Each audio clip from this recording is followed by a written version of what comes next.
భాయ్ నమస్తే. నమస్తే అండి. తిరుమల లడ్డు కల్తీ జరిగిందనే విషయం మీద సంవత్సరం నుంచి నడుస్తున్న చర్చ.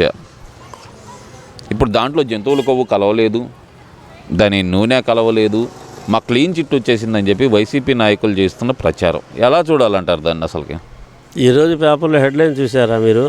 నిన్న చూసారా, మొన్న చూసారా? ప్రతిరోజు రాస్తుంటుంది. ఏమని రాస్తున్నారు? తిరుమల తిరుపతి దేవస్థానం యొక్క పవిత్రతను దెబ్బతీసిన మహానాయకులు ఎవరైనా ఉన్నారు అంటే గత ప్రభుత్వంలో ఉన్న వైసీపీ నాయకులే. ఎందుకంటే కలియుగ దైవం ఆయన, హిందువుల మనోభావాలకు అద్దం పట్టే వ్యక్తి. అటువంటి కలియుగ దైవం తిరుపతికి వెళ్ళి ఏడికి వెళ్తున్నాం అంటే గడ్డం పెరిగిందంటే ఇంతకుముందు ఏదో గడ్డం పెరిగిందంటే మొక్కుందా నా తిరుపతి వెళ్ళాలంటారు.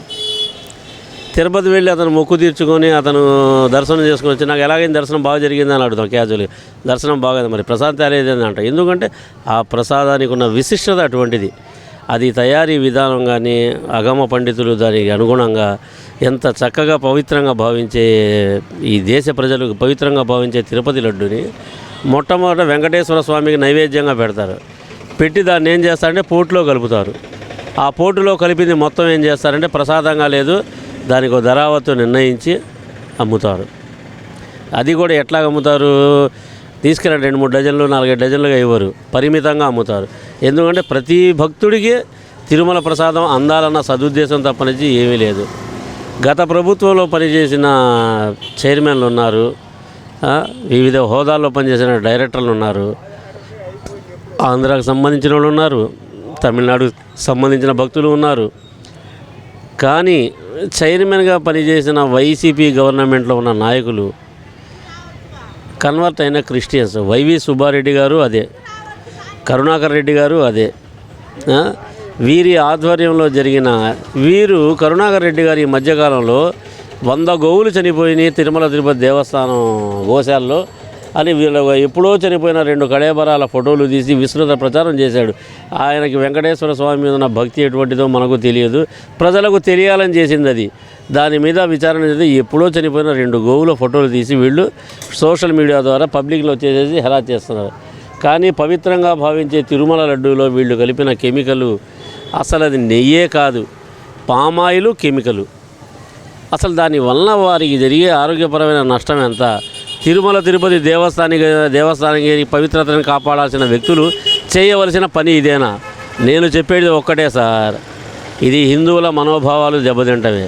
మీరు ఒకటి గమనించాలి, తిరుమల తిరుపతి దేవస్థానానికి కేవలం హిందువులే వెళ్ళరు.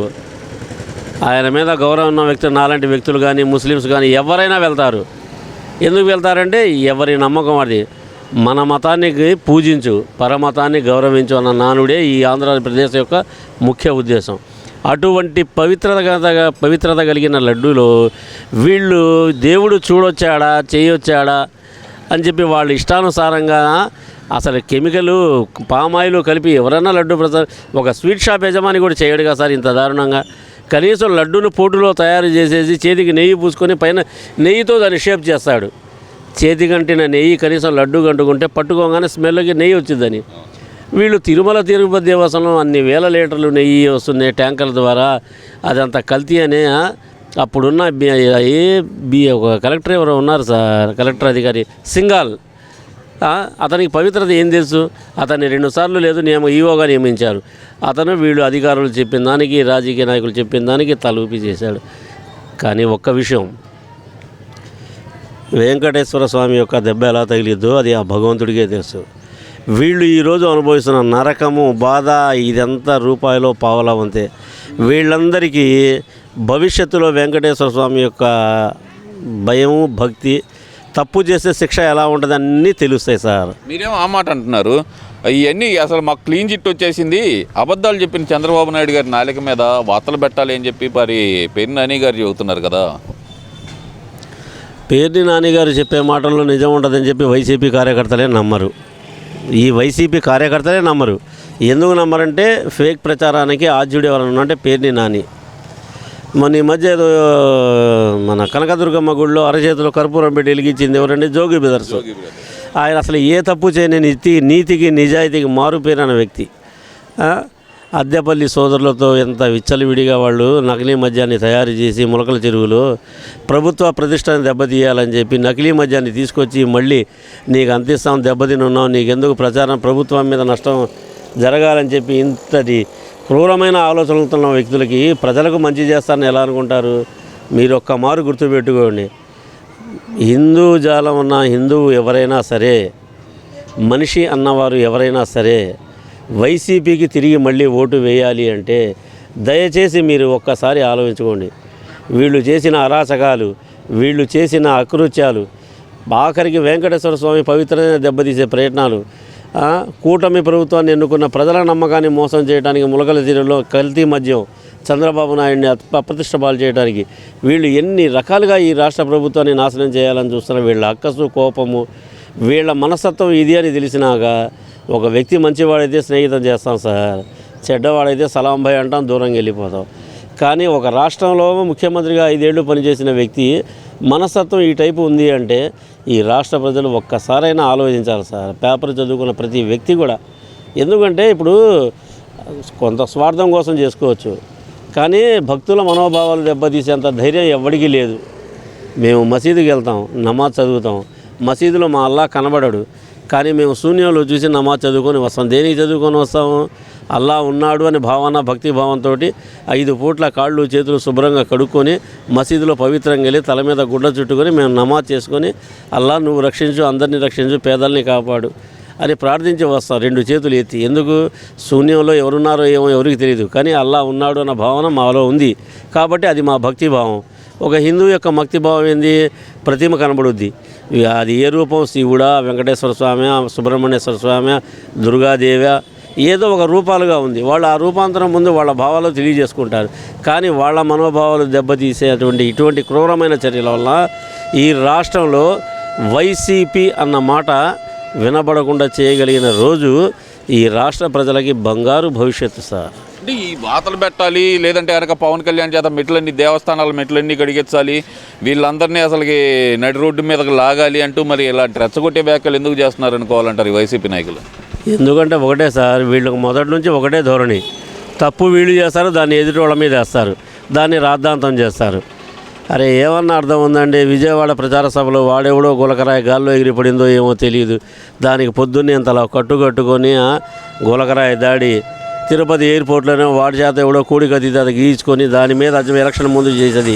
ఇప్పుడు ప్రజల మీద నీకు ఏమాత్రం గౌరవ, అభిమానాలు, ప్రేమలు, ప్రజలకు నేను మంచి చేయాలి అన్న భావన ఉండుంటే సంవత్సరాల తర్వాత ఎలక్షన్ ముందు వస్తా, పాదయాత్ర చేస్తా, ప్రజల మొత్తాన్ని ముద్దులు మురిపాలతో మురిపిస్తా, తిరిగి మాకు నా అధికారం ఇవ్వమని వాళ్ళనే కోరుకుంటా, వాళ్ళు ఇవ్వడానికి రెడీగా ఉన్నారు, ఎలక్షనే రావట్లేదు, ఈ ఆ మాటలు ఇవ్వండి.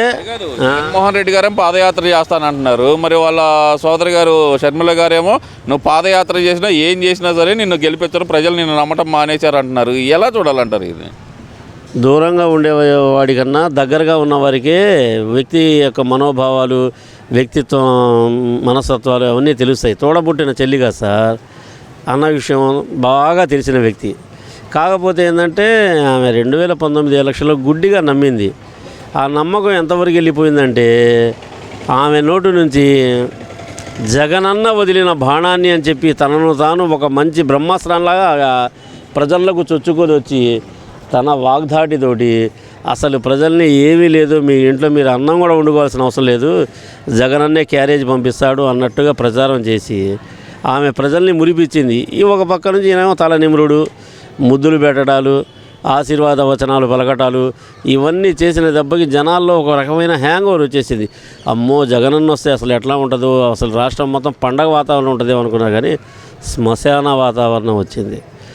3,450 ఎకరాలు, 30,450 ఎకరాలు ఇచ్చిన తాడేపల్లి అది అమరావతి వాస్తవ్యులు రైతుల్ని వచ్చిన 3 నెలలకే, సంవత్సరానికి 3 ముక్కలాట చేసి ఎన్ని బాధలు పెట్టాడో వాళ్ళు అనుభవించారు.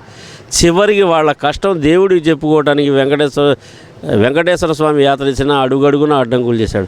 దగ్గరలో ఉన్న కనకదుర్గమ్మ గుడికి వెళ్ళి పొంగళ్ళు పెట్టుకోవడానికి వెళ్తే దారి పొడుగున చీరలు లాగి పోలీసుల చేత కొట్టించారు. ఇన్ని అరాచకాలు జరుగుతున్న రాష్ట్ర ప్రభుత్వం ఆ రోజు నిమ్మకు నీరెత్తినట్టుగా పరదాలు కట్టుకొని కార్లు వేసుకొని వెళ్ళారే కానీ ఏ ఒక్కరైనా అమ్మా మీరు ఎందుకు నిరసన తెలియజేస్తున్నారు, 3 ముక్కలాట నాను అమరావతి నేనేం రాజధాని కాదని లేదు అని కనీసం నచ్చజెప్పే మాట ఒక్క మాట మాట్లాడలేదు. అరే వాళ్ళ మానాన్న వాళ్ళని వదిలేసేసి పోలీసులను అడ్డం పెట్టి 1000 మంది పోలీసులు రోడ్డుకు ఇరువైపులా నిలబడి ఈ కాన్వాయ్ వెళ్ళటానికి రావడానికి దోహదం. వాళ్ళ జీతభత్యాలు వాళ్ళేంటి, వాళ్ళ డిఏలు ఏంది, పిఏంది, ఓటీలేంది. ఇడుపులపాయ ఎస్టేట్లో 999 మంది పోలీసులు ఎస్కాట్. అక్కడ ఇడుపులపాయ ఎస్టేట్ ఎవడన్నా ఎత్తుకెళ్ళేదా? కింద మట్టిలో చేతులు పెట్టి హనుమంతుడు ఎత్తుకెళ్ళినట్టుగా ఎత్తుకెళ్ళే ప్యాలెస్లు అవి. మీరు రాష్ట్ర ప్రభుత్వంలో మీరు వాడిన విధానాన్ని చూస్తే పోలీసులు నివ్వెరపోతున్నారు. అసలు పోలీస్ శాఖను ఈ విధంగా కూడా వాడగలుగుతారా అని నివ్వెరపోతున్నారు. మీ తాడేపల్లి ప్యాలెస్ ఎట్లాంటిది? తాడేపల్లి ప్యాలెస్ ముందు ఇతర కార్లు వస్తే ప్లడ్జర్లు పెట్టి ఎన్ని ఇబ్బందులు గురి చేసి రాష్ట్ర ఖజానాని ఎంత నాశనం చేశారే. మళ్ళీ ఈరోజు ప్రజలు నన్ను రమ్మంటున్నారు, నేను వెళ్ళాలి, నాకు ఇంట్లో పనులు వద్దు, ముందు ప్రజలే కావాలి, నా తరపున అసలు ప్రజలు నన్ను ఎప్పుడు వస్తావు అని పిలుస్తున్నానంటూ మాట్లాడుతున్నారు. ఇది ఎంతవరకు భావ్యం? నువ్వు మోసం చేసుకోవటం తప్ప నుంచి నువ్వు మనస్సాక్షిని ప్రశ్నించుకో. ఒక్కసారి నీ మనస్సాక్షిని ప్రశ్నించుకోండి. జగన్మోహన్ రెడ్డి గారు, ప్రజలే కావాలి, పాలనే కావాలి అంటే మీ నైజం మారాలి. మీరేమో ఆ మాట అంటున్నారు, అసలు ప్రస్తుతం నడుస్తుందేమో జంగిల్ రాజ్యం అని చెప్పి మరి అదే జగన్మోహన్ రెడ్డి గారు చెబుతున్నారు కదా.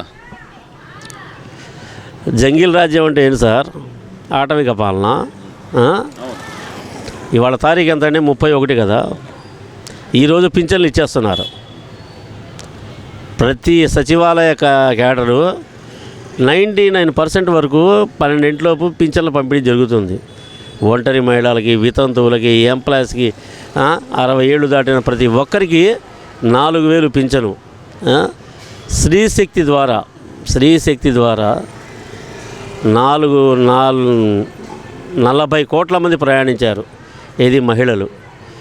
మొన్న పండగలకు కానీ వీటికి కానీ మన సంక్రాంతికి కానీ ఆర్టీసీకి వచ్చింది 200 కోట్లు లాభం. అర్థమైందా? ఇంతగా ఉంటుంటే పబ్లిక్లో ప్రతి ఆ మహిళ ఈరోజు గుండెల మీద చేసుకొని ఒక ఎంప్లాయీ ఐడెంటిటీ కార్డు చూపించినట్టుగా తన ఆధార్ కార్డు చూపించి బస్సు ఎక్కి తనకు కావాల్సిన చోట ప్రయాణం చేసి మళ్ళీ తిరిగి అదే బస్సు వేరే ఏ బస్సు అయినా తిరిగి తన గమ్యానికి చేరుకుంటుందంటే గవర్నమెంట్ ఇవన్నీ చేయకుండా ఎవరైనా ప్రైవేట్ ట్రావెల్స్ వాళ్ళు పెట్టేసి ప్రజాసేవ చేస్తారా సార్? దీన్ని జంగిల్ రాజ్యం అంటారా సార్? ఇప్పుడు ఎమ్మెల్యేలు ప్రవర్తిస్తున్న తీరు ఏదైతే కనుక రైల్వే కోడూరు ఎమ్మెల్యే గురించి ఆయన మాట్లాడుతూ అసలుకి మహిళలకు రక్షణ లేకుండా పోయింది రాష్ట్రంలో, ఎమ్మెల్యేలే తయారయ్యారు అనే మాట కూడా అంటున్నారు కదా. ఇవి 5 ఏళ్ళు సార్. ఈ 5 ఏళ్ళు ఎక్కడన్నా సక్రమంగా ఉన్నాయండి?